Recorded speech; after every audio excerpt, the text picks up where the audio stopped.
All right, we're going to be in Galatians chapter 4 this morning, but we'll spend a fair amount of time actually back in Genesis because the text this morning, which is the latter part of Galatians 4, is going to be, Paul's going to dive into an allegory of Hagar and Sarah, as well as their children Isaac and Ishmael. And so we're going to spend a fair amount of time going back to Genesis to review the story of Isaac and Ishmael, because the entire text we're looking at this morning in Galatians all hinges upon understanding this dynamic between Abraham, Hagar, Sarah, Isaac, and Ishmael. All right, but as typical, we'll start off here with the review this morning. And so, as we've said numerous times, we're going through the book of Galatians, doing a textual study, but pulling out some lessons or characteristics we can learn about the gospel from Paul's writings to these people. And these are the characteristics or features of the gospel that we have gone through thus far this quarter. The first part of Galatians, Paul really iterates the fact that there is a single gospel. It is one. There are no variations of it. The gospel is one. And then he goes on to talk about his conversion and uses that as a way of emphasizing what nature of the gospel, what's its source. It is divine, yes. So the gospel is divine. It comes directly from the Lord. All right, and then we move on into Galatians chapter 2, and Paul iterates that the gospel is not for the Jews only, it is not for the Gentiles only, but the gospel is for all. The gospel is for everyone. The law of Moses was really specifically for the descendants of Abraham, right? The Israelites, the Jewish people. The gospel, in contrast, is for all of mankind, Jew, Gentile, male, female, bond, free. It doesn't matter. The gospel is for all. All right, and then he starts with his, really the meat of his argument in Galatians, which again, the argument is to combat the Judaizing Christians that have come in and tried to place circumcision and aspects of the Jewish law as requirements for these Gentile Christians. And he, in the third chapter of Galatians, is going to go into the fact that the gospel was faith, and the gospel is prophesied. And he tells the people that if you look back at the law of Moses, in the story of Abraham, in the law, in the prophets, there were breadcrumbs that God was laying down, leading all the way up to this point, to the gospel, to Christ. All right, and that's one of his main arguments about the fact that there's no reason to go back to the law of Moses because God was always leading up to this point right here. Abraham was justified by faith, so therefore it is a gospel of faith. And the law and the prophets all foretold about what was going to be coming, about Christ, about the gospel, about a new covenant. And the gospel was foretold or it was prophesied. All right, lesson number 6. The gospel is a fulfillment of the law. Exactly. Not only was the gospel prophesied to replace the law, it actually was fulfillment of the law. And how exactly did that work? How did the gospel fulfill the law of Moses? Exactly. The gospel, in a nutshell, is the death, the burial, the resurrection of Christ. Christ was the fulfillment of the law of Moses because he was the only man to actually keep the entirety of the law. No one else could do it. Only Christ. And so Christ became that perfect sacrifice for all of mankind, the gospel, because he was able to keep the entirety of that law of Moses. All right, lesson 7, it is a gospel of equal inheritance. We all inherit the gospel together. We are all sons of God and joint heirs together. And then last week, finally, in lesson number 8, We read about Paul's love for the Galatian brethren, about their love for him, about this mutual affection they had for each other. And part of that seems to be because Paul converted them, but even maybe more so than that, they took care of Paul when he was ill.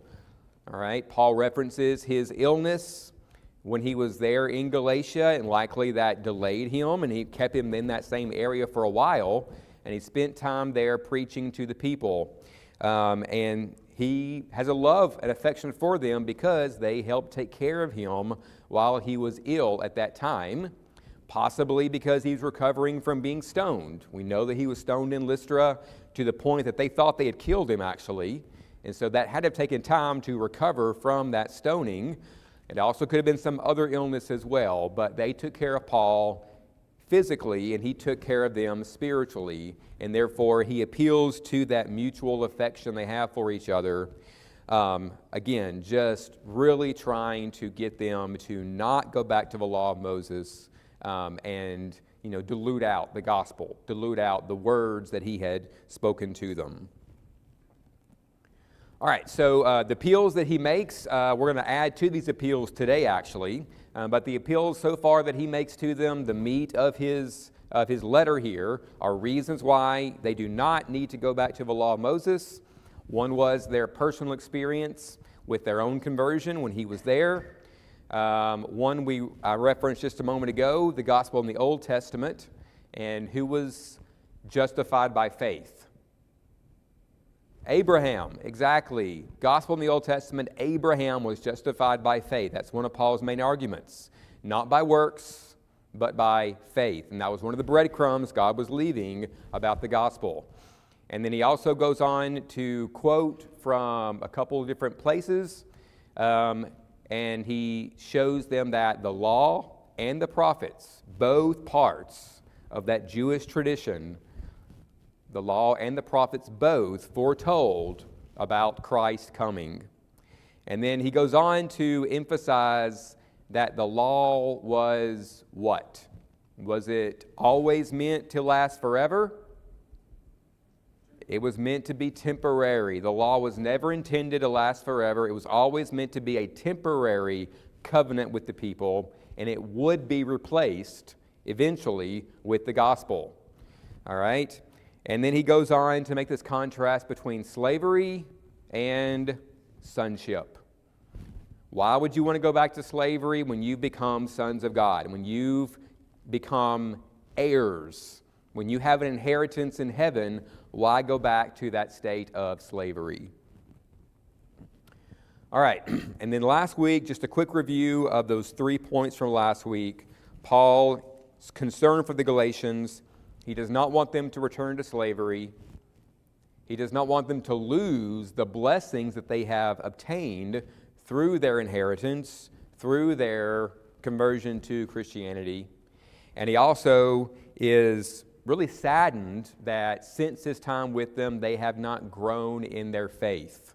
They have stayed, as he refers to them as, little children. All right, so having kind of reviewed through all that, we're going to pick up in Galatians with Galatians chapter 4, verse 21. But before I read the text in Galatians, we're going to spend some time going back to Genesis and really hit the highlights of this story of Abraham, Isaac, Ishmael, Hagar, and Sarah. Because the latter part of chapter 4, Paul is going to add one more appeal from the Old Testament. And that is this allegory of Isaac and Ishmael. So Paul is once again going back to the Old Testament, to the Old Covenant, to justify why they need to give it up. He's going to go back and show them one more clue that God placed in history. One more breadcrumb that God put down to demonstrate that the law was temporary. The old covenant was not intended to be the binding covenant for all time, that it was going to be replaced. And actually, we'll read that first verse there, verse 21. Tell me, you who desire to be under the law, do you not listen to the law? If you want to be under the law of Moses so badly, did you even read it? Did you read the law that you so desperately want to pull in? All right, so let's go through this allegory. So turn back over to Genesis, and let's look at the law as Paul is asking the Galatians to read the words of the law. So we'll start off in Genesis chapter 12, where God first calls Abraham. Genesis 12, first 3 verses. Now the Lord said to Abram, so before his name changed, go from your country and your kindred and your father's house to the land that I will show you. And I will make of you a great nation, and I will bless you and make your name great, so that you will be a blessing.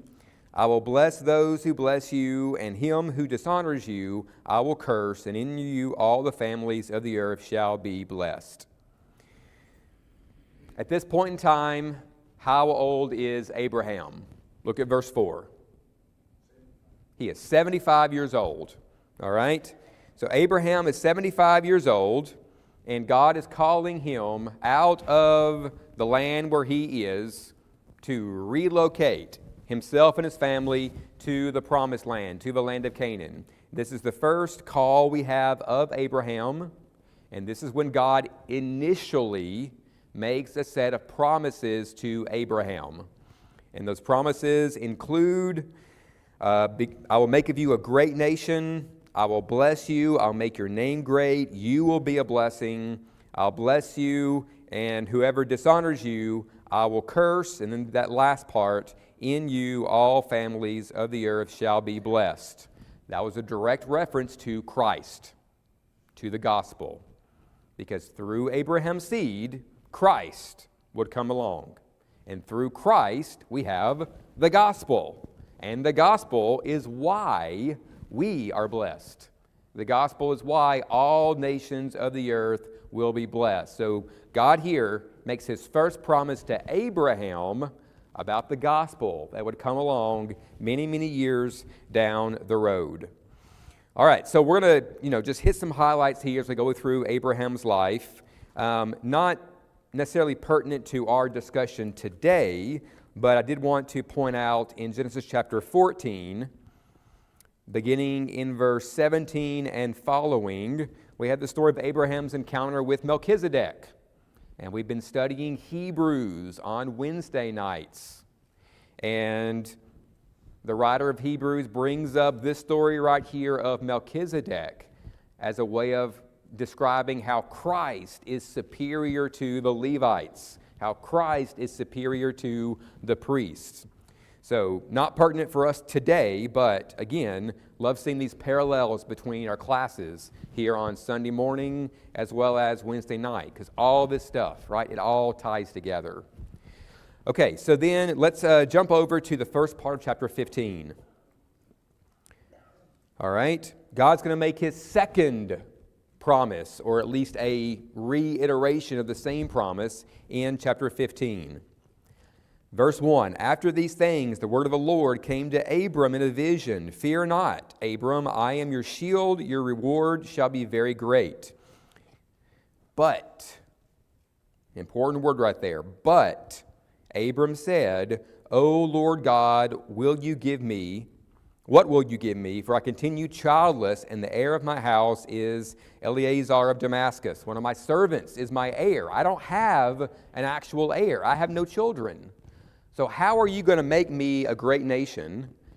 How, through my seed, will you bless the whole world if I don't have any children? If my servant is going to inherit all that I have rather than an actual blood child? Abraham said in verse 3, Behold, you've given me no offspring, and a member of my household will be my heir. And behold, the word of the Lord came to him.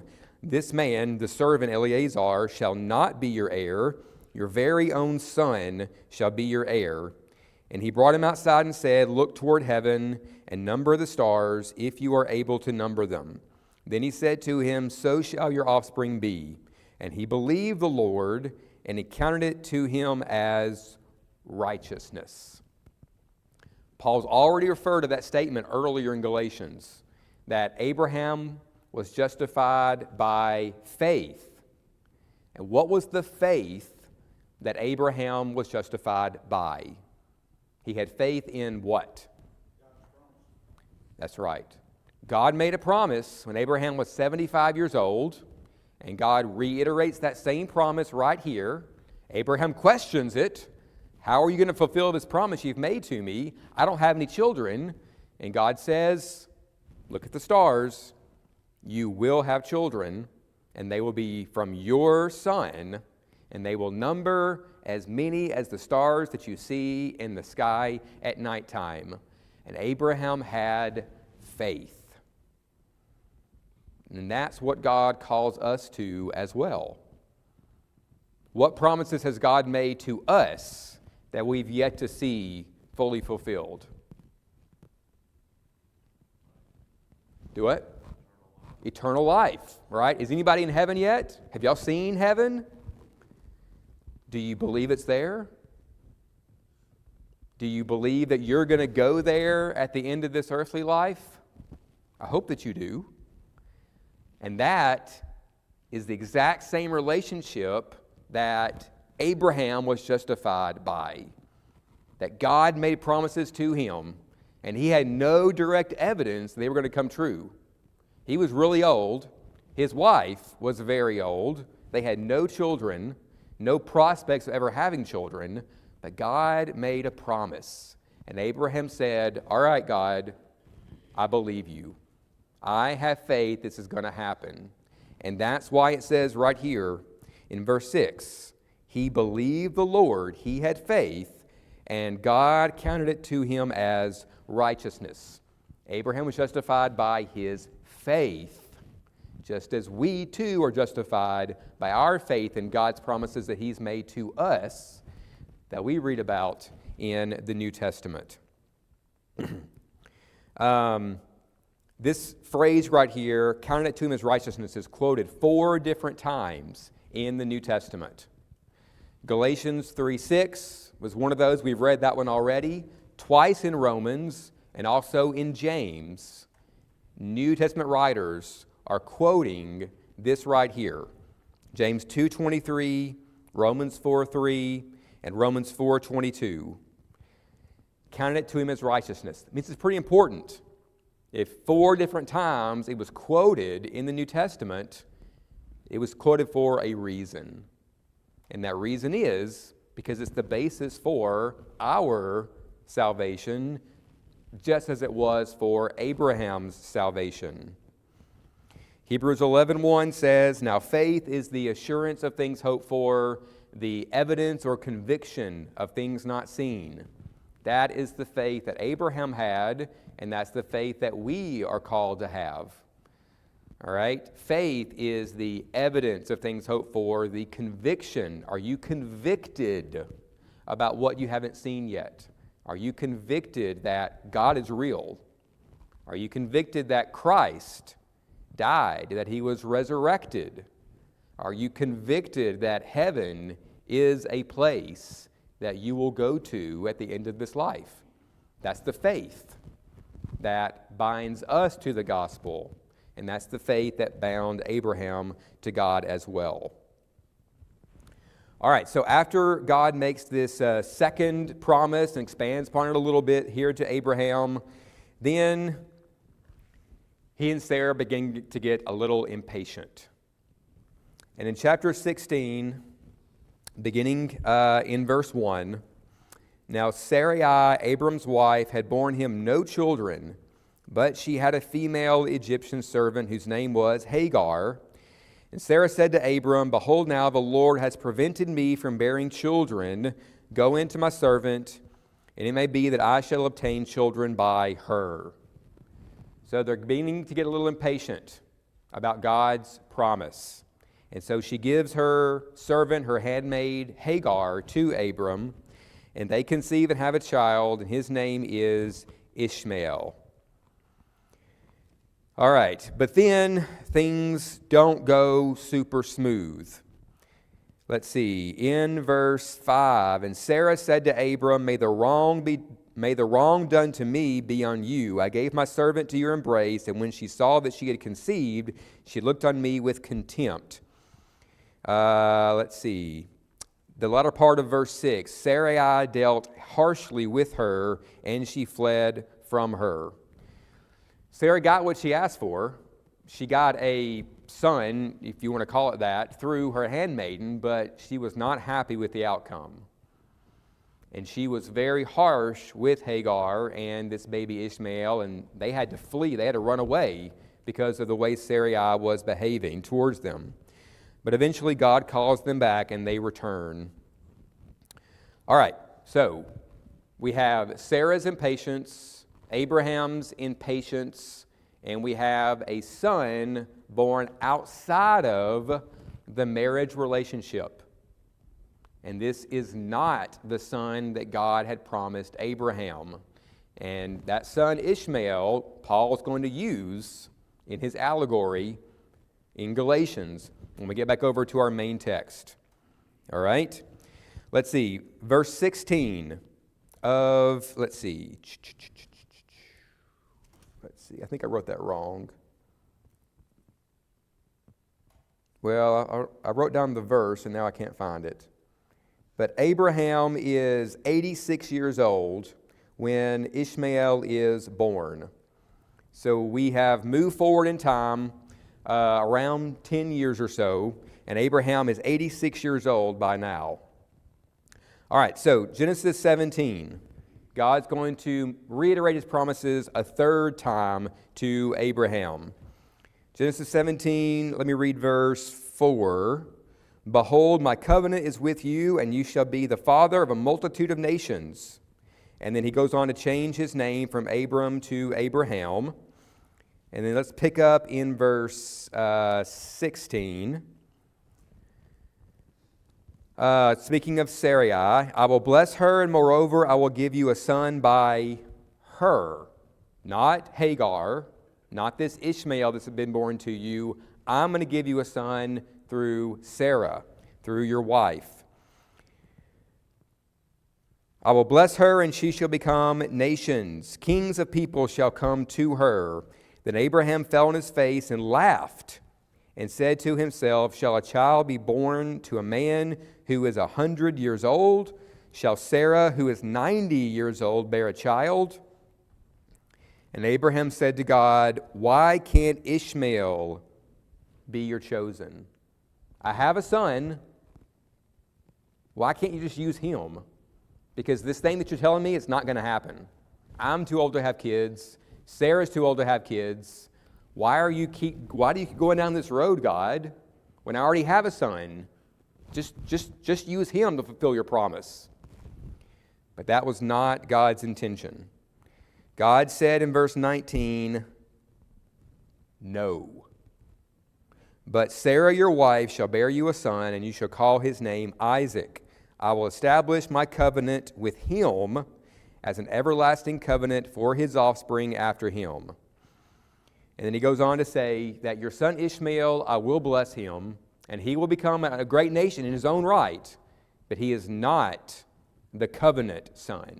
He is not the promised son, and his descendants will not be the promised nation that I have told you about. Abraham, at this point in time, go back to 17, verse 1, he's 99 years old. So we are 25 years past when God called Abraham, well, 24 at this point. 24 years after God called Abraham and made that first promise to him.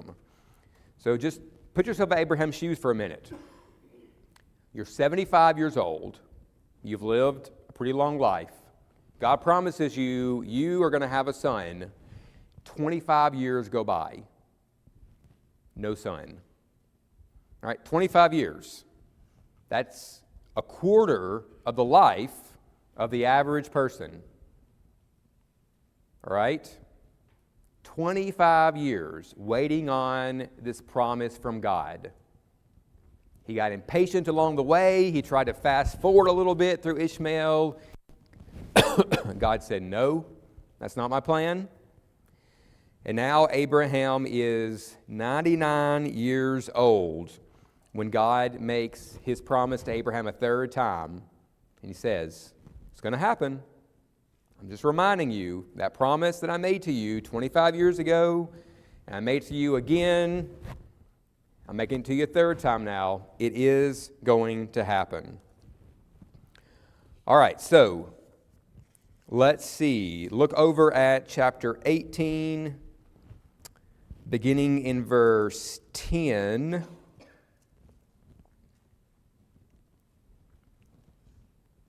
This is the story of when the three men came to visit Abraham, when his tents were pitched by the oaks of Mamre. And the men say to Abraham in verse 9, where is Sarah? And he says, she's in the tent. And the Lord said, I will surely return to you about this time next year, and Sarah your wife shall have a son. And what did Sarah do when she heard this? She laughed. She laughed. She's almost 90 years old. The way of women has passed from her. She's no longer physically capable of having children by this point in time. She's gone 90 years and never had a child. So she's like, this is ridiculous. God's made this promise over and over again. It's not going to happen. But God says, one more year. One more year, and it's going to happen. So now I'll go to Genesis 21. Genesis 21, beginning in verse 1, the Lord visited Sarah as he had said, and the Lord did to Sarah as he had promised. And Sarah conceived and bore Abraham a son in his old age, at the time of which God had spoken to him. Abraham called his son who was born to him, whom Sarah bore to him, Isaac. And Abraham is 100 years old at this point in time, and Sarah is 90 years old. All right, but what's going to happen to Ishmael now? Ishmael, the son who was not of promise, is still there. Hagar is still there. But now Sarah finally has a son of her own. Now Abraham finally has the son of promise that God promised to him so long ago. Verse 10 of chapter 21. So she said to Abraham, this is Sarah, cast out this slave woman with her son, for the son of this slave woman shall not be heir with my son Isaac. The thing was displeasing to Abraham because this was his son, Ishmael. But God said to Abraham, don't be displeased because of the boy and because of your slave woman. Whatever Sarah says to you, do as she tells. For through Isaac shall your offspring be named. Abraham and Sarah are going to send out Hagar and Ishmael. They are cast out from the family at this point in time because they finally have a son, Isaac. It's almost like Abraham's been holding on to Ishmael as the backup plan, right? Abraham said, God, I've got a son, Ishmael, just use him. And God says, no, he is not the promised son. Well, Abraham, in the back of his mind, I may be reading into this too much, but in my mind, I'm seeing Abraham saying, okay, God, okay. But he's going to keep Ishmael there as a backup plan. Just in case God can't come through, I've got Ishmael. But then when he finally gets that son of promise, the son through Sarah, he was like, I hate to do this, but yeah, now it's time for Ishmael to go. Now I've got my son of promise. I kind of feel bad for Ishmael, right? He is really innocent in all of this. Hagar, in many ways, innocent in all of this. But they are cast out from the family when Isaac finally comes along. Okay, so with that story in mind, let's go back over to Galatians. And let's see how Paul uses this story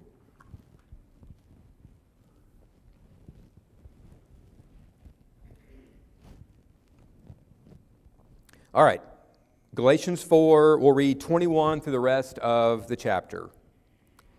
Tell me, you who desire to be under the law, do you not listen to the law? All right, we just read it, so we listen to the law. So what does it say? For it's written that Abraham had two sons, one by a slave woman and one by a free woman. But the son of the slave was born according to the flesh, while the son of the free woman was born through promise. Now this may be interpreted allegorically. These women are two covenants. One is from Mount Sinai, bearing children for slavery. She is Hagar. Now Hagar is Mount Sinai in Arabia. She corresponds to the present Jerusalem, for she is in slavery with her children. But the Jerusalem above is free, and she is our mother. For it is written, Rejoice, O barren one who does not bear. Break forth and cry aloud, you who are not in labor. For the children of the desolate one will be more than those of the one who has a husband. Now you brothers, like Isaac, are children of promise. But just as at that time he was born according to the flesh, persecuted him who was born according to the Spirit, so also it is now. But what does the Scripture say? Cast out the slave woman and her son, for the son of the slave woman shall not inherit with the son of the free woman. So, brothers, we are not children of the slave, but of the free woman. All right, let's peel all this apart. Paul is making a lot of comparisons, or you might say a lot of contrasts between Isaac and Ishmael.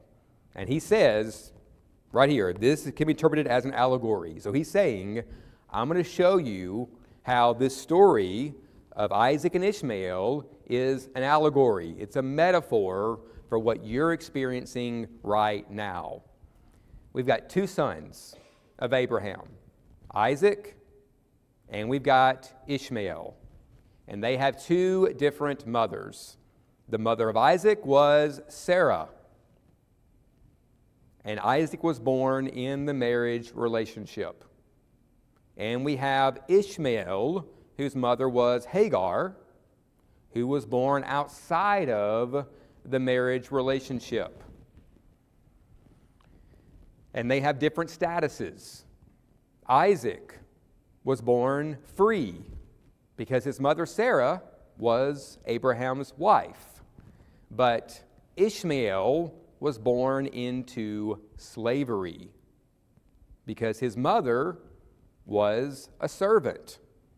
His mother Hagar was the servant of Sarah, the servant of this family. Isaac represents the son of promise. Isaac represents the spiritual descendants of Abraham, us. We, Christians, we are Isaac. We are born into freedom when we're baptized into Christ. And that freedom that we have through Christ makes us part of the spiritual family of Abraham. In contrast, Ishmael represents slavery. Those were the physical, the earthly descendants of Abraham. They were in slavery in Egypt. They were also in slavery to the law of Moses. Two covenants, two laws, the gospel, freedom, sonship, inheritance. The law of Moses, slavery to the law because no one could keep it. We, the spiritual descendants, were Isaac. And the Jews, they're Ishmael. They are in this slavery relationship to the old law of Moses because they couldn't keep it. It was not possible to keep it. Paul says that Isaac was the son of promise. as he certainly was, whereas Ishmael was the son of flesh. How is Ishmael the son of flesh?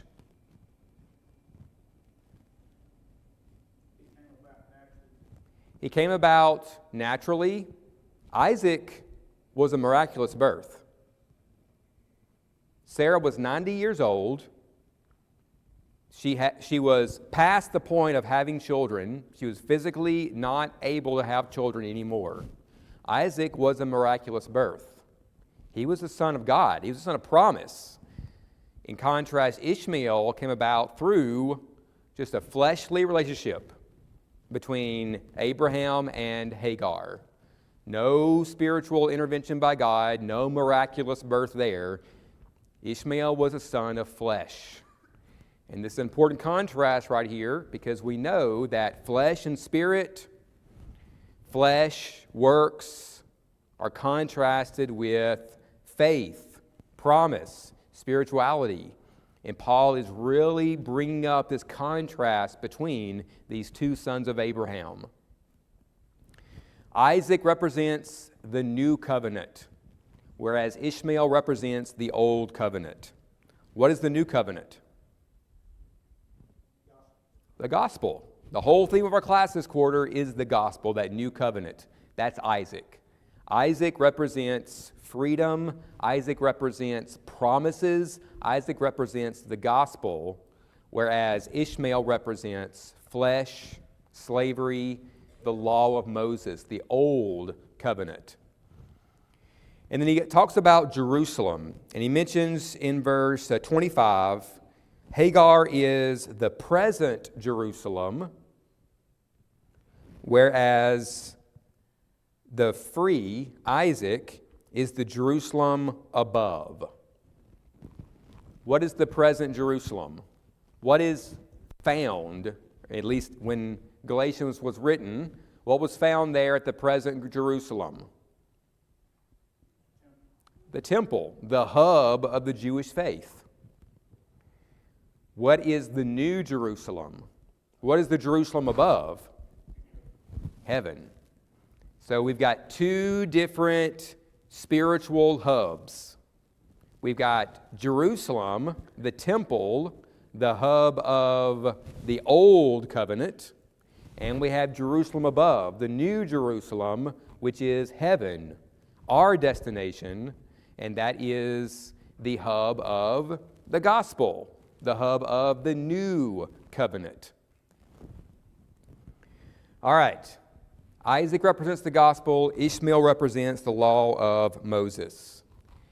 Then he gets into this little bit more personal at this point with the Galatians, with the Gentiles and with the Judaizing Christians. Okay? So, when you go back and read in Genesis, you get a strong sense that Hagar and possibly even Ishmael were not super nice to Sarah and to Isaac. And Sarah was not nice to them either. And Paul's going to use this as another metaphor for what's happening here in Galatia. Because these Judaizing Christians, they're persecuting the Gentile Christians. They're false prophets. They're telling them things that are not true, that you have to be circumcised to be saved. You must follow these aspects of the law of Moses. They're false teachers. They are persecuting these Galatian Christians.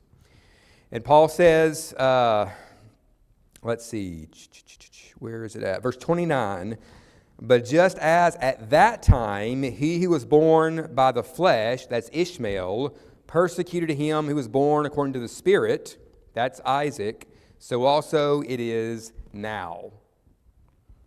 These folks that are bringing in the old law, they're persecuting you Christians, just like Ishmael was persecuting Isaac. All right, and then the last comparison or contrast that he makes is in verse 30. Cast out the slave woman and her son, for the son of the slave woman shall not inherit with the son of the free woman. New Jerusalem, the Jerusalem above, that's our inheritance. That's the inheritance of these Christians there in Galatia. And just like Isaac was going to inherit from his father Abraham, Christians are going to inherit that New Jerusalem. Ishmael was cast out because he was not the son of promise, and he would not inherit all that his father Abraham had. And Paul says, in the same way, these Judaizers, they're not going to inherit this New Jerusalem. No more than Ishmael did, they're not going to inherit. Abraham cast out Ishmael, so what do you need to do with these Judaizing Christians? They got to go. Abraham had to cast out Ishmael. He did it, although he had some reluctance to do it because this was his son, but he did it. And God told him, whatever Sarah says, do it. And so he cast out Ishmael. Right here, Paul is saying, these men, these women that you think are your brothers and sisters, they've got to go. You've got to cast them out because they are false prophets. They are changing the gospel. The gospel's one. The gospel came from God, and these are men trying to taint the gospel by blending it with the Jewish faith. Paul says, cast them out. Just like Abraham had to cast out Ishmael, you've got to cast out these false teachers because they are a very bad influence on the churches there in Galatians. Now, that's a hard thing to do. When you know someone at a personal level, when they worship with you, but they are sowing discord, but they are spreading things that are not true, when they are influencing Christians to stray away from the gospel, they've got to go. They cannot stay in that church and be allowed to keep on sowing discord, pulling people away from the gospel. Paul says, cast them out. They're not going to inherit, and if they stick around, you also may not inherit because they're influencing you in a negative way. All right, so our theme for today is Gospel of Promise. And I want to read again, real quick, verse 23. But the son of the slave was born according to the flesh, while the son of the free woman was born through what? Promise. We've been promised the gospel. We've been promised heaven, the New Jerusalem. The Galatians were given promises. Abraham was given promises. God gives us the promises. That's his part. What's our part? Why was Abraham justified?